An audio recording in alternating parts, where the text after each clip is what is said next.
Hey everyone, Chris Gregory here. Thank you for watching Final Approach with Chris Gregory. This episode is going to be called The Genius Behind the Legend as I introduce you to Shannon Rollins. Shannon Rollins is Cowboy Kent Rollins' wife, and she is the creator that pretty much put the YouTube channel You Know Love together. We hired her to do a little clinic, and after spending a few days with her, I just knew I had to bring you this story. So sit back, relax, enjoy. We are cleared for takeoff. Hey friends, I am with Shannon Rollins. So Kent Rollins is the name you know. Yes. And this is the this is the genius behind the legend. So, Oh, that's a good tagline. yes, it could be, huh? Yeah. It could be a video. T-shirts? It could be a video title. Yes. In fact, because we just went through a lot of that. We did. So let me tell you what happened. I started cooking meat on a smoker. Found out about Kent Rollins. Contacted Kent Rollins. He was gracious enough to grant me an interview. And through the interview, he kept talking about the love of his life. He talked about how wonderful you were. We got done. You filmed a little bit, and I was amazed. Like in 2 minutes, you had a really nice little short. Yeah. And the way you directed us. Okay, say that again. No, Kent. Hey, you know what? You were looking funny. Do that again. Do that again. Yeah. And I was like, wow, there's a lot going on here. So as you guys know, you know my YouTube channel, I hope. And if you don't, check it out and check out Kent Rollins, Cowboy Kent Rollins. But my YouTube channel needed a lot of help. Thus, my time with Shannon. So I hired her to come to a clinic. She has spent 2 days in the No, you Heartland. didn't hire me. You coerced me. And it was so uncomfortable. He finally broke me down, and I said, yes, okay, fine, I'll come. Through the powers of persuasion.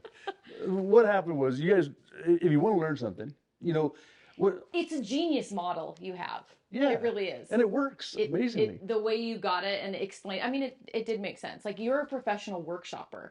So that's kind of what sold me. Because I thought, you know, eventually I do like teaching, and just through years of practice, this is kind of what I've become to know. Kent is cooking and I'm like the back end. And so I know a lot about social media and content creation without A lot.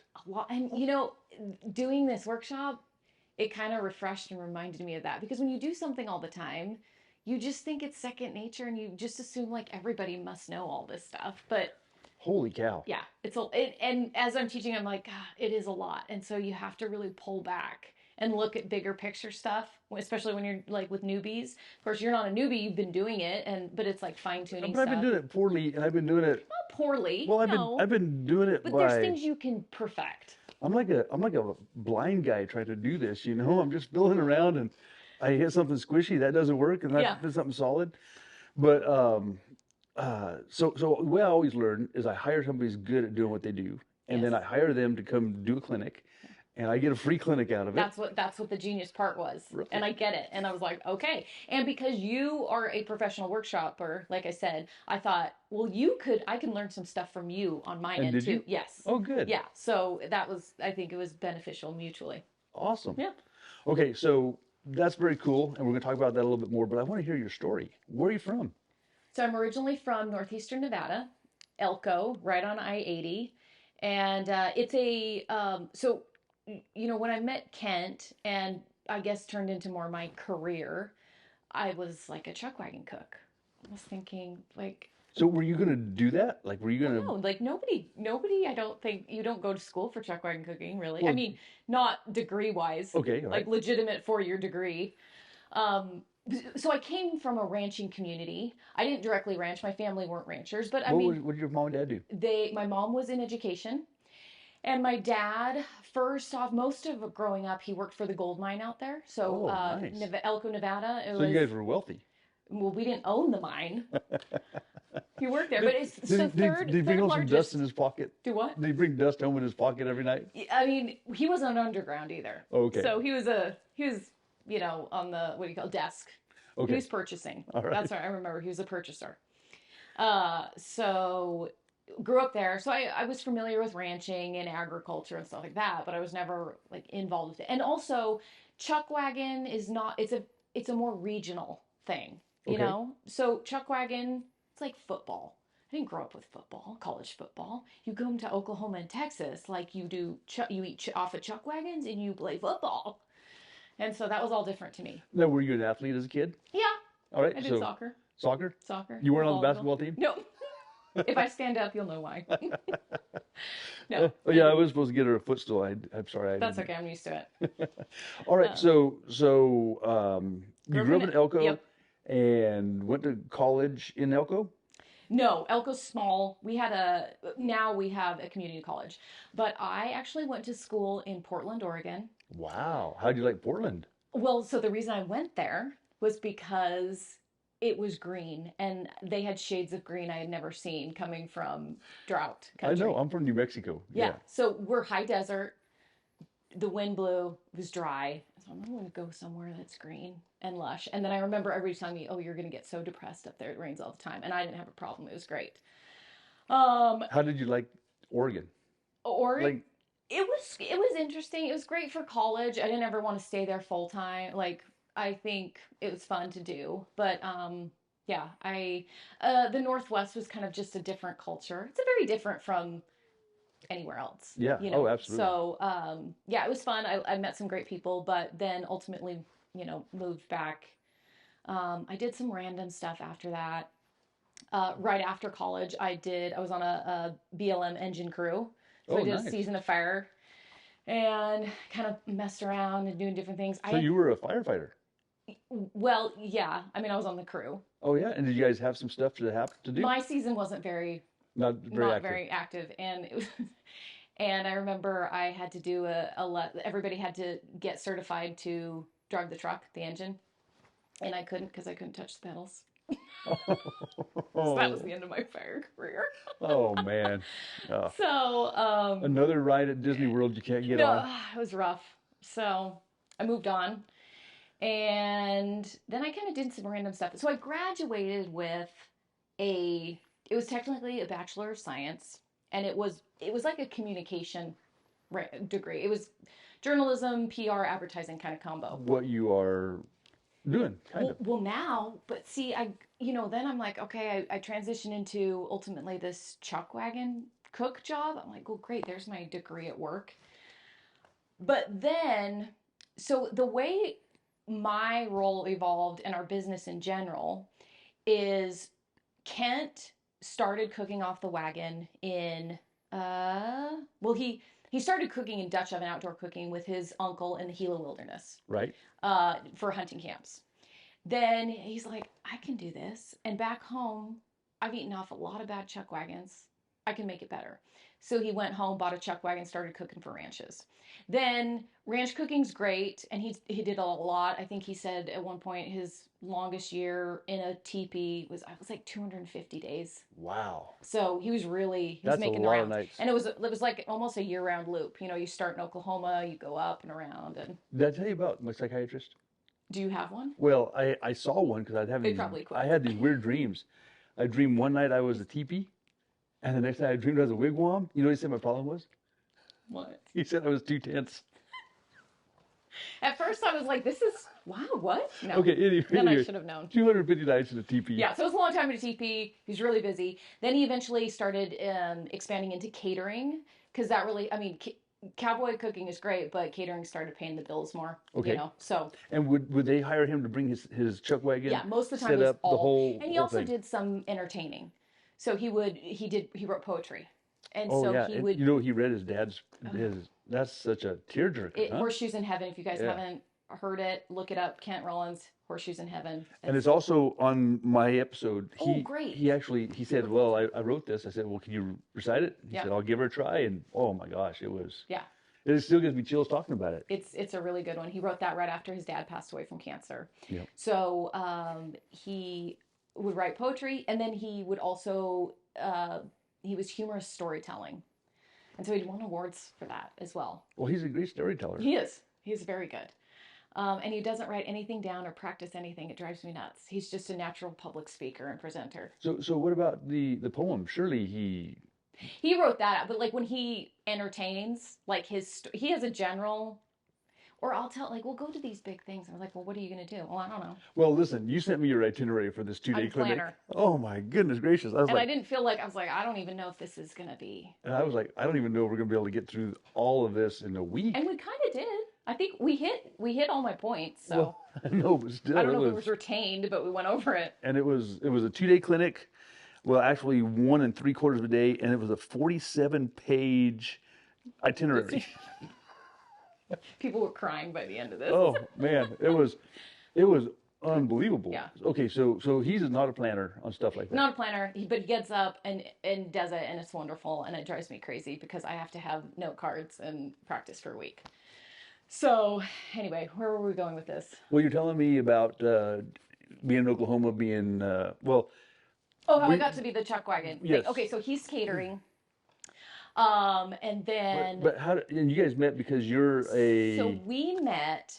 I was back at home in Elko. I was working for the Western Folklife Center, who hosts the annual National Cowboy Poetry Gathering. Very big, nationally known gathering.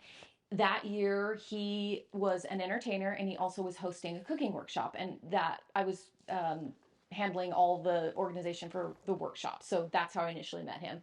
And I remember he called me on the phone because I was supposed to get the supplies he needed. And he starts talking, and I'm thinking, this guy's from a foreign country because I cannot understand a word he's saying. Like his accent was so thick.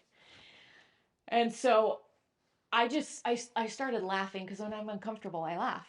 oh, you've been laughing all week. So it's not because you're funny.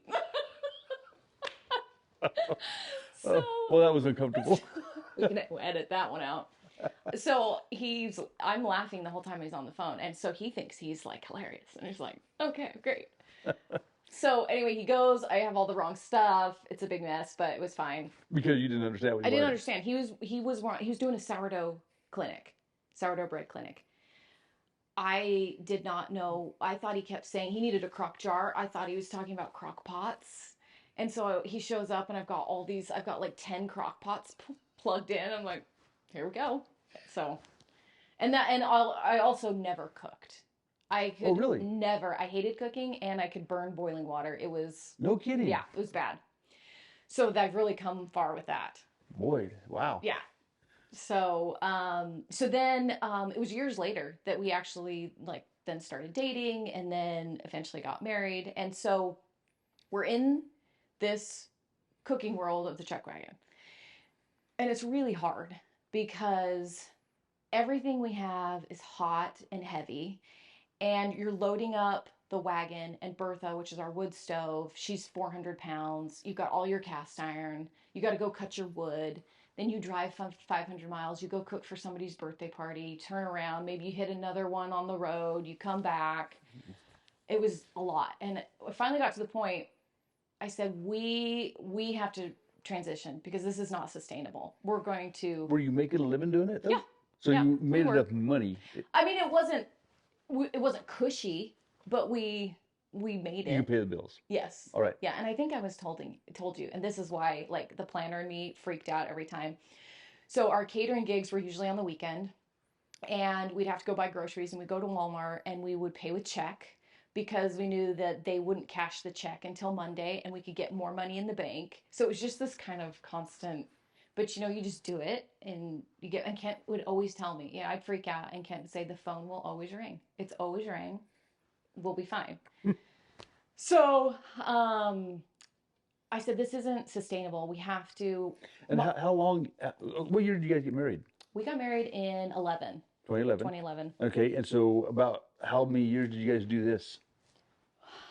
Just you mean like the soul cooking stuff? Until you finally said, the usual we can't pattern? do this anymore. I think it was probably 2 or 3 years. Okay, so a while. And he had been doing it since 93 before that. And so would the winters get a whole lot worse than the summers, or?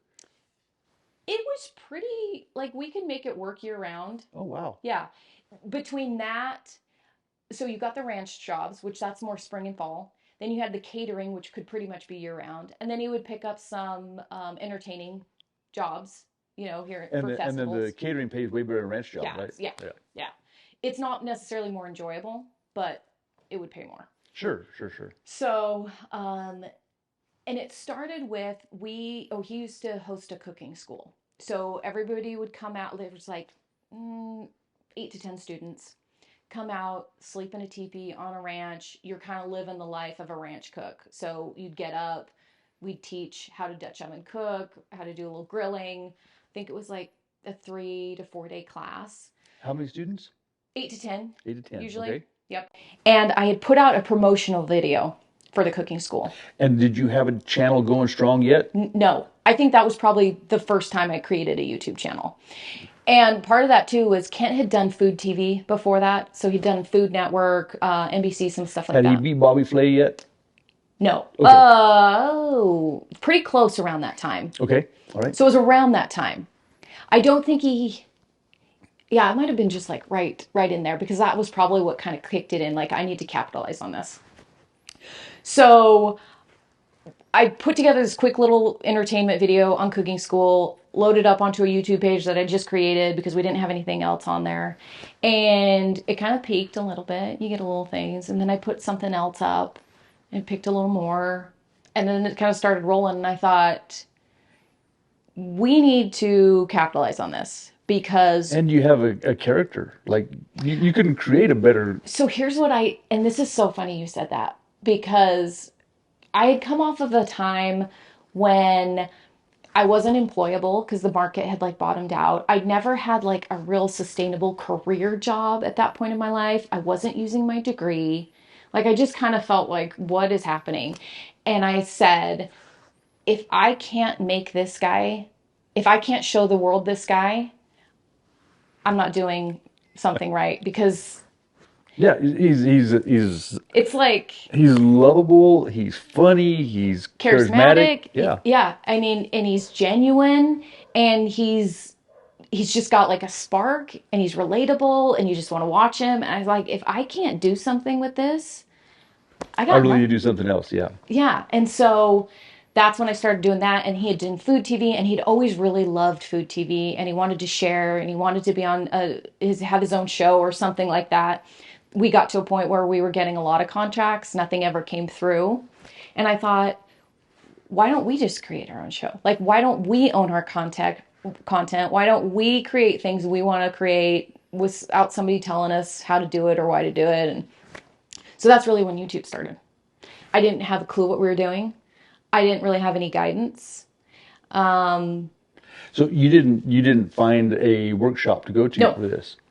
All right. No. So was it all iMovie in the beginning? It's all... I started off at the iMovie. Yes. So the basic like free programs. I just started putting stuff up. You just kind of learn as you go. I would Google like how to do this, or yeah, there was really... Maybe at that time there were programs. I feel like more now, so it's a lot more accessible. There's a lot of content creators putting out how-tos, but I felt like at that time... And what's always been the hardest for us is sound is the number one, because all of our stuff's outdoor, and you know that. Oh, it's hard. It's horrible. So the wind and sound is bad, and all of the tutorials were like audio in a controlled studio. Right. Yes. Yeah. They have a mic stand instead of their hand. Yeah. And they have special Perfect walls. lighting, Yeah. and it's... Yeah. So that's always been a struggle, and that's the part where you just But go and figure your it out. videos are so authentic and organic because of it. Well, and that's what I figured out, like, people really like. So when we got to more of a point where we were established, I felt like we had more professional content. I started getting really over analyzing things, and I wanted it to be perfect. Like, I wanted to be the producer that, was putting out like this amazing film festival content. And then I realized that people started saying things, and I realized people want the mess ups. They don't care if the lighting's not perfect. Audio, if I had to pick one thing, that's the one thing that you should always have as best as you can. But everything else, they don't care. They want it authentic. And if you're putting out social media content, the number one thing is you have to be authentic. Sure. Yeah. If it's all fakey, it's not. Yeah. You can get that on Netflix. Yeah. And people will figure it out eventually. You might be good at faking it at the beginning, but they'll see through it. And so it doesn't matter. They don't care about all that stuff. So this is 2016 by now, 2015? When we started doing like more the serious YouTube. So I guess, when was your last cooking school? Right before COVID. Oh, okay. So So you did cooking schools all the way till COVID 20. actually was the last of it. Yeah. All right. Did you have a school going during COVID? No, All right. no. And part of it too was so COVID and then really bad drought. And we didn't want to risk it with fire stuff. And Absolutely. yeah, so And so did you have, by this time your channel, by the time COVID hit, you guys were pretty we were full strong. established. Yeah, we Okay. were like, yeah, we were pretty good.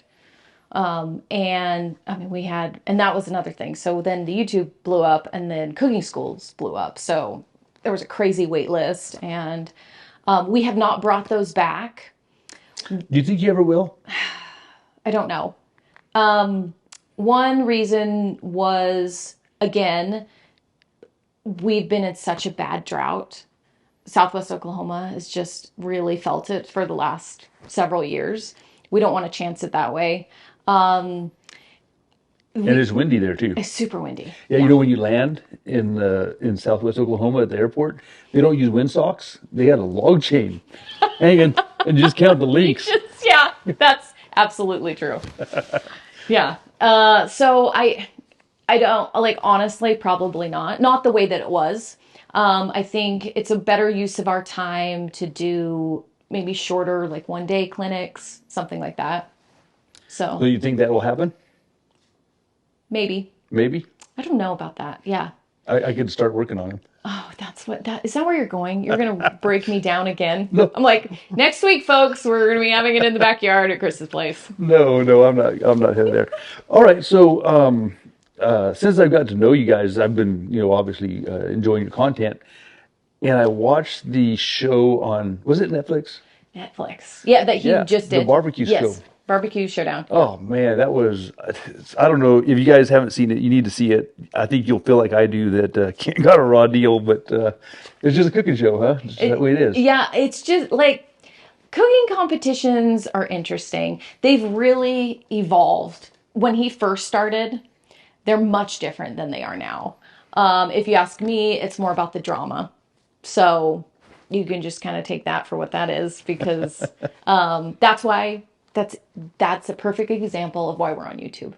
Right, right. Because Yeah, well, I told you Kelly did Forged in Fire, yes, and they had her say stuff that she would have never no, said, and they tried to get her in positions she'd have never been in, and so it was really about trying to create drama instead of trying to show knife making. you have to just from the what Kent said, you really have to stand up for yourself. And that's what Kent has taught me a lot through the years because, and especially, and I know if I was in that setting also years ago, I would have completely folded. I would have done what they said. I would, doing You would have whatever. said whatever they asked you to Yeah. say, and then And because he has been in so many situations where they'll say, well, like, what did you think of that lady's dish? Like, it was pretty bad, right? And he said, no, I'm not the judge. Like, so he's very much a stand your ground kind of guy. He's not going to put anybody down. And that's where you see a lot of that drama happening now.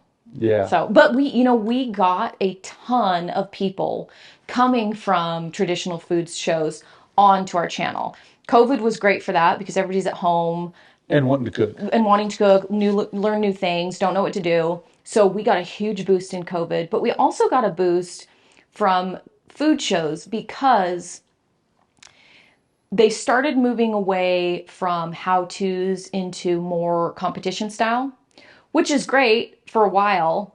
But then I think people got tired of that and there wasn't a good balance and people wanted to learn something. I don't want to just see Which people is what throwing stuff and screaming. well, not every episode, but most of your episodes are starting with raw ingredients. Yes, Kent makes we it, walk you through the whole and thing. at the end of it, you have Yeah. a taco or a burger Yeah. or a roast or whatever. Yeah. And the big thing is like we're showing outdoor cooking, simple cooking. So you can easily, I mean, it's all converted for indoor cooking as well. But yeah, so ours is how to, it's simple, authentic, and I think that's what people want. Well, in your website, you give away all these recipes for free. Oh, they're all free. I mean, you could buy a book if you want. Well, and I did. We have 3. Yeah, yeah, and okay, so let's talk about that. I have a textbook. Yes. It's really been nice for our lifestyle, but I don't know whether it's worth writing another one in 2025, 24. What do you think? Are books dead? Well, you're in a different situation because you are a very technical manual, right? And in a very small audience. Yeah. I'm not going to So sell would you to. do a full new redo, or would it just be like a 2.0 or like? I think I'd have to rewrite it. I know more now than I did then, right? And so Ooh. So it would be a complete rewrite? yeah, and it's 700 pages. So I'd be able to use some of the old pictures, I think, but I don't know. Are you continuing with cookbooks? Yeah. Well, I think we made our last publishing house a little mad. Oh no, We what'd you do? just kind of tell me more. We just ran into a marketing like conflict, and so we have three out right now. I haven't even really thought of a fourth one. It's tough. What we found out with book number one, it was really interesting. We had a great team, great agent. The experience was amazing. And basically, what it started off with, so it's a publishing house out of New York. It was it got bought. It was Houghton Mifflin Harcourt at the time. But now it's part of one of the big five, Now it got bought out by who did it get bought out like by? HarperCollins or Yeah, it's one of the big ones. I can't remember off the top of my head. Anyway, and they basically, they're in New York and they said, we don't have a clue what you're doing down there, but we like it. So you just do it and send it to us and it'll be great. So they just trusted us with the process. But what I found out through that is usually, and especially with cookbooks, what happens is you have the talent who is Rachel Ray or Paula Dean or whatever, Kent Rollins. or Kent Rollins. But it didn't work in this case for Kent Rollins. So Paula Dean would have a ghostwriter. She would have a food stylist. She would have a food photographer. She would have a lifestyle photographer. So we've got already four people, sometimes more, that are all coming in on this. And with us, what was different is we did it all. Kent and I worked together. I took all the pictures. He wrote the stories. I edited the stories. So it was a really cool experience because we could walk away saying, like, this is all us. Except for they published it. They published it, yeah, Right. which they did the hard work, which was great. Well, I don't know. So I published mine, which means whatever money I make, I make. Yeah. You know what I mean? So there is, Yeah. if you have a publisher and an agent and a house and all that, Yeah. then even I think it's something like 12% if you're at the top of it. So the way I think this is the way it works on general, maybe, I don't know for sure, but we were paid an upfront cost for the book. So an advance. Yes. So they pay us X amount. And then if the book ever exceeds those sales, then we also get a Royalties. percentage off the, yeah. Right. So, Yeah, no, and that is how it works. But for like a lot of authors, like a guy that writes a novel, well, you a lot of times you can't get published. Right. And that's perfectly, it's a whole lot of loopholes to finally. yeah. Yeah. And so the second and third one, were they the same agent, same house? Well, yes. Now, since it got bought out, like it switched on the third one. Okay. I mean, it just got absorbed by. And how did you make them mad? Oh, we just thought they weren't marketing it correctly, and so, like, you could do. I think what happens too is there's a difference in your first to your second to your third, and also like we had a better platform to we can market ourselves at this point. Yeah, if So, you guys put out a cookbook with your followers on YouTube and you did it yourself, it would be yeah. it would sell. Yeah, so fast. I think like we can hold our own now. And so that's just where I just need to know that and not worry about what everybody else is doing. Sure. Sure. If you get the book published, great, then we'll take it from here. I mean, it's nice. They help with like national media and stuff like that. So that's There nice. is that. Yeah. So, I mean, But you don't have another one in the works. not Huh? in the works, no. And it's a process. Like our agent is hardcore with us. When we give a proposal to a publishing house, it's like at least an 80-page report of like, this is what the book is going to be. So you have an 80-page outline, basically. Yes. Yeah. Yep. Basically, by the time it's time to write the book, we've already done it there, because she gets, and it's like one of those deals like you're in grade school, you get it back and it's red and you have low self-esteem but she's good. I never had low self-esteem in grade school.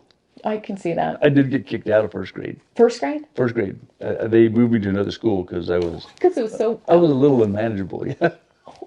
Well, unfortunately, my mom taught me to read when I was like barely 4, and so when I got to grade school, I was Like, so bored. oh. And anyway, that's It's that genius level stuff. No, that's Cody and my dad actually. But so, what are your plans? Where are you guys going? Ooh. What's kind of nice, we're at a point to where we can breathe a little bit. But, I think the big thing is for me, we want to still, I would like to expand a little more on our content. We just finished moving to New Mexico. Okay, so this is quite a story. You had a cabin in Ruidoso, and Yeah, so then all that big wildfire. you had some mementos there, huh? Yeah, so we had this house in Ruidosa for about 3 years. I didn't ever think it was going to be somewhere that we could move fully, because Kent had grown up in Southwest Oklahoma, and I kind of thought like that's where we were going to be. I always loved that area at Ruidosa. But so we had actually then decided that we were going to move there full time. Okay, so the cabin was nice enough to live in then. Oh yeah, Oh, full-time, yeah, right. yeah. So it wasn't about that. But the problem was with our wagon and stuff, we needed more space. We needed more land. So we were in the process of looking for land, and we found a piece, and it was the weirdest thing because it just wasn't going through. We were working with the agents and calling people and real estate, all the stuff. And something weird would come up, or they wouldn't, and we just kept trying and trying for months. And then the fires hit. And then we realized, well, this was God saying, nope, this wasn't what meant to be. Just wait for me. You know what? Really, you should never force a deal.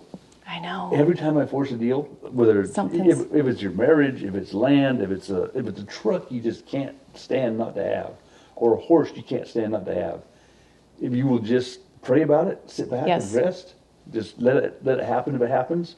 Yeah, and that's hard to know. Like, the biggest thing I struggle with is, am I getting in God's way? Like, I don't know when do I need to back off and when do I need to go forward? That's something I've always struggled with. I think you were getting told that on that land deal. It sounds Absolutely, like. And I even told Ken, I was like, I think maybe we shouldn't do this.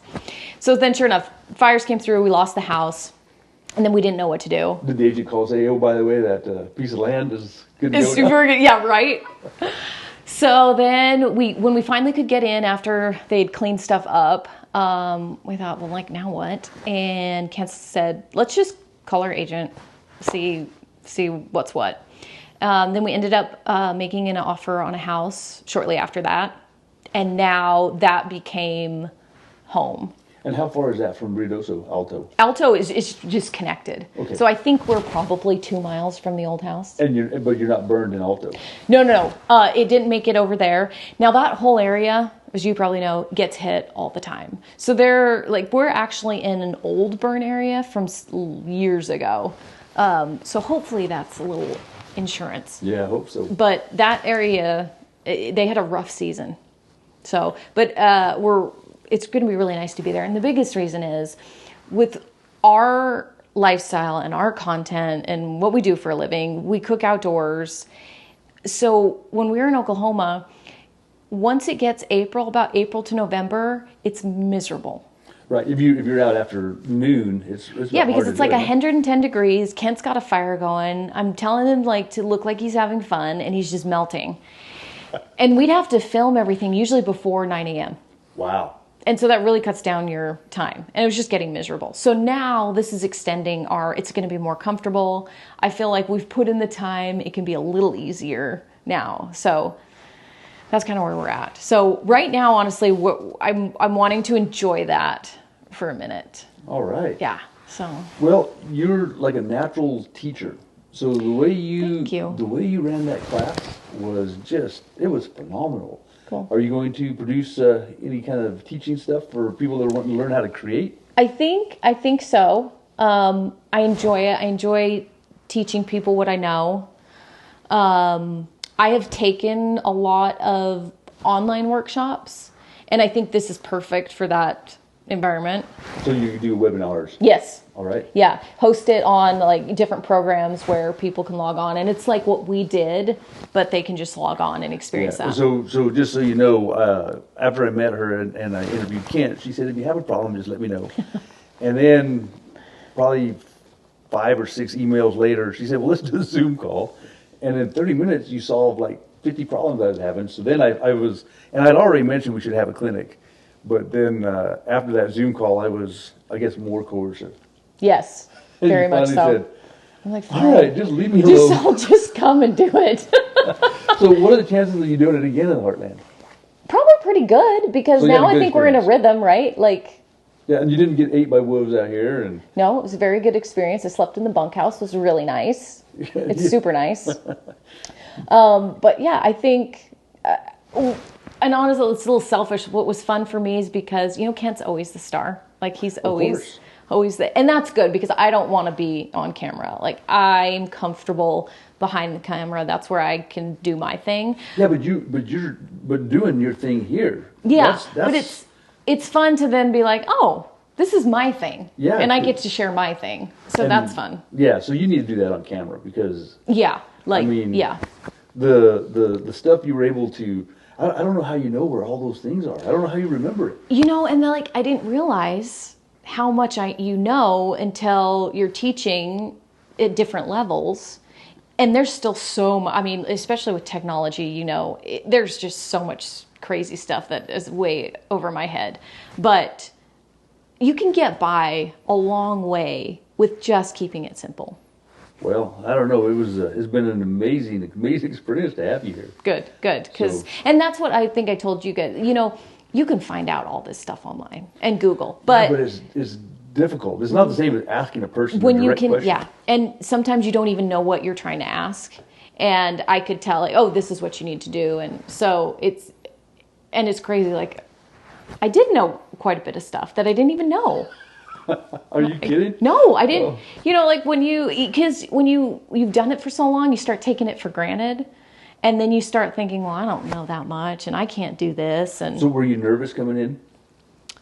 I wasn't too bad, and I think it was because I had helped you do things that I know felt for you so difficult. And then I thought, you know what, I was like, I need to be more like Kent. And he's taught me a lot of confidence. And I just needed to own it and just like, I do know this stuff. And if I don't know it, I'll do what I always do and just Google it. And then Google tells you. So as I was trying to learn how to be a creator and do stuff on YouTube, and you guys can see the stuff I got from 2010, and you're like, oh man, this is hard to watch. But if I watch a YouTube video trying to find an answer for Final Cut Pro problem. Yeah, then you get, it's a rabbit hole. I'll get lost in the weeds, and I'll start a 27-minute video, and they don't even answer the question. I just want to know this one thing. Right. And then you have to watch the 15-minute video to maybe learn the one thing, or maybe that wasn't even the right video, and now Yes, and that was the trap I was in. So I would spend 2 hours chasing something, and I wouldn't get a solution. Yeah. I'd send you an email, you'd respond, and there's a solution, and I'd like, oh, I've got to get Shannon here. Yep. Yeah. Yeah, it was clever. But it was a good time, and I was happy to share that and have people kind of realize, I hope they realize that I can do this. Like, and my favorite saying is, how do you eat an elephant? One bite at a time. Yes. All right. That's it. So I was going to ask you for an inspirational saying. That's it. So there you go. You read my mind. Yep. And my other favorite one is, done is better than perfect. Okay. And because I would get caught up in that a lot. Yes. It had to be perfect. Oh, yeah. And then nothing ever happens and nothing ever gets out there. And Final Cut Pro allows you to tweak things in so many different ways that you can keep trying to make it a little better, a little better, a little better. You would go insane. Yeah. Yeah. You just have to cut it off at some point. And I think that's how probably like artists are. Like you always look at your painting and think, that's off. I should have changed that. Like you have to just step away at some point. Okay, so the book is 700 pages? Yes. But I had to quit. I had to you just had to say, enough is enough. And I left so much stuff out that looking back now, I said, oh man, I should have had more metallurgy, a little more tool making. I didn't need that many pictures of that. But at a certain point, you just got to say. No, you have to move. Yeah. Stop. Yeah. Yeah. Because people don't know what that, to them, this finished product is. Well, you would never have a finished product if you don't. Yeah. And I think there's probably a lot of people with half-made YouTube videos sitting all over the computer. Sure. I know there's a lot of novelists. Yes. that have their Abandoned. first, second, third, and fourth novel halfway done. Yep. Yeah. Yeah. Well, I always ask my guests to teach me something unrelated. I was like, we just spent I 2 know days teaching. you have taught me so much, but unrelated. So Oh my gosh. I've had people teach me all sorts of things. So I have to teach like you something. how to mow a yard. One guy told me how he lights his fire. So what? It has to be unrelated? Like you mean to my specialty? Yeah, well, It just unrelated to at least Final Cut Pro. So you could teach me how. I don't know. This is how I feed my cat. I don't know. Oh my gosh. I should prepare you Chris, for that, shouldn't you I? should. Well, I should have known. If you listen to more podcasts. I know. That's what did Kent do? I don't think he did anything. I think he read a poem to me, or he. So he taught you to read a poem? No, he recited a poem to me. Yeah, but that was cheating. Okay, so recite the poem. Yeah, I don't know those either. Teach you something. Or you can do a dad joke. You've taken on. Oh, okay. So this is the grand finale. Okay, so I'm a horrible joke teller. No. Oh, it's the worst. I'm the worst joke teller. But I have one joke. Okay. Okay, so there's this small town in Ireland. And little community, they go to church, go to mass every Sunday. And the community started having a problem with these 2 girls telling all these stories about how they were seeing ghosts. And it was getting ridiculous. And the priest's like, okay, we got to take care of this. So the next Sunday at mass, they all get together. And he gets up there and he says, all right, I see you're all having a problem seeing ghosts. Raise your hand if you've seen a ghost. Everybody raises their hand. He's like, okay. Raise your hand if you've been touched by a ghost. A few hands drop. Still a lot of hands. He's like, all right. Who's been kissed by a ghost? Hands drop. Still quite a few. He's like, okay, I'm going to get him on this one. Who's had sex with a ghost? All the hands drop except one way in the back. And he said, Mr. McGillicuddy, are you telling me you've had sex with a ghost? He stands up and he says, oh, I'm sorry, Father. I thought you said a goat. Oh, my goodness. That's one and only. Well, that was... Was that a courtesy laugh? Are you uncomfortable laughing? No, that was good. I just so I do Facebook joke of the day, and I couldn't. you do? I can't do that one. No, because it's like... But still, we can do it on a podcast. Yeah. Kenya, was it appropriate Oh enough? yeah, no. It was great. Is there anything you'd like to talk about, or any message you want to give, or anything you want to say that I haven't asked? I mean, I think if people are listening and they are content creators or they're wanting to be content creators, and this is the thing I said at the very beginning of the class.